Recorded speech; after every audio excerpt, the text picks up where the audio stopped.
I want to move on to criticism of Apple, and and I want to sort of touch on this in a couple of different ways, because I'm in this sort of position where I'm, I'm an Apple user, so I am convinced that based on the way I need to use these things, that their ecosystem and devices work best for me.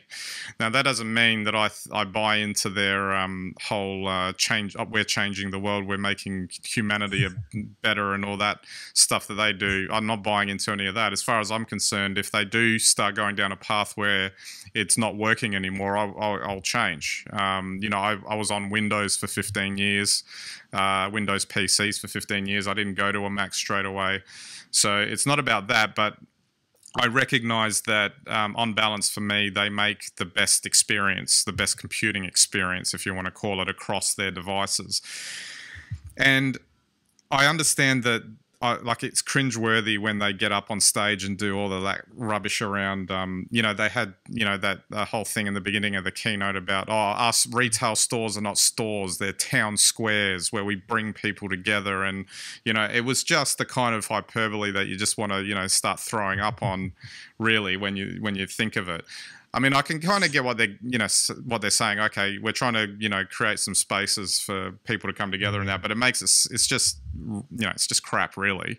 There's no other way to put it. But But because they do stuff like that, which I don't like, it doesn't necessarily mean that I'm going to sit here and start picking apart and destroying the things about their computing experience that actually maybe don't work 100% or are not the best.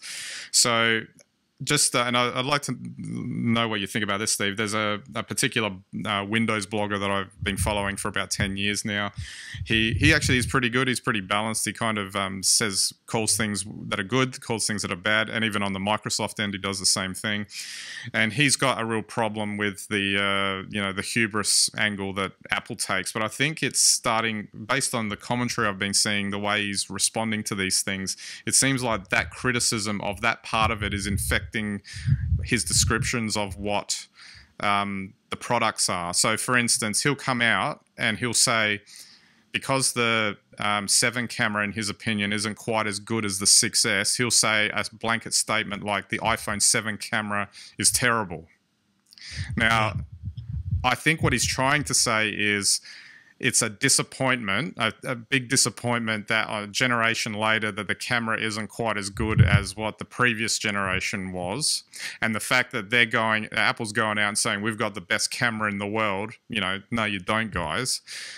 That's what he should be saying. But if you say a statement like the iPhone 7 camera is terrible, what that says to me is that camera is so bad that I not only have to carry the iPhone 7 around, I have to carry a still camera around to take shots in hope of getting a good shot. So in that context, I've seen a lot of this type of criticism evolve of late, especially since Apple's become so big and successful. What do you think about that sort of thing? It just seems like it's like you can see why they're getting upset, but it seems like it's not quite right what they're saying.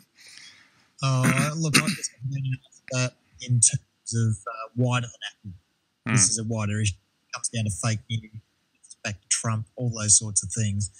If Apple were going to make outrageous comments about how, their phone is changing the world and us as humans to be better people, then it kind of makes sense that the only thing you can say about a camera that's not as good as it should be is that it's terrible.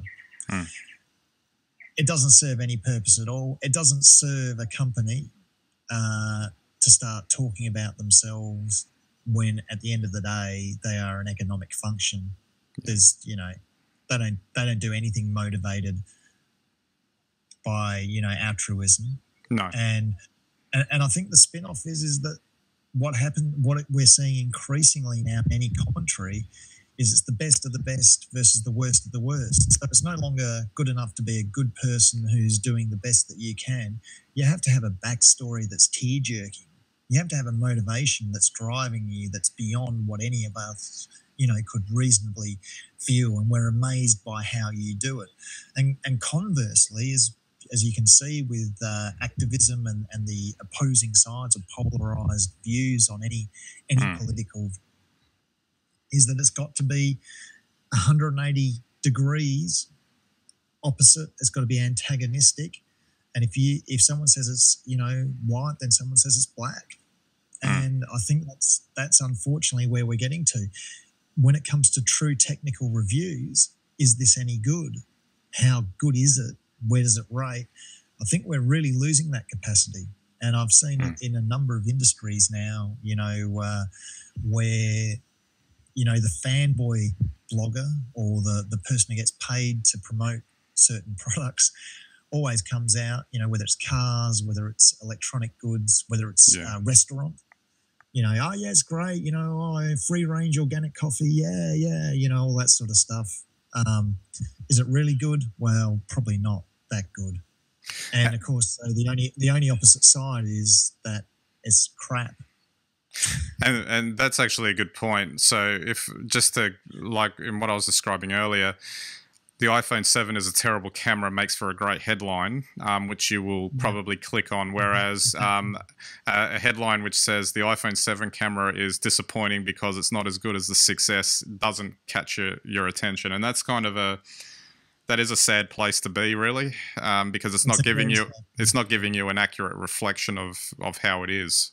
No, and when giant multinational companies tell you that everything they do is for your betterment and that of societies, that's not a good place to be either.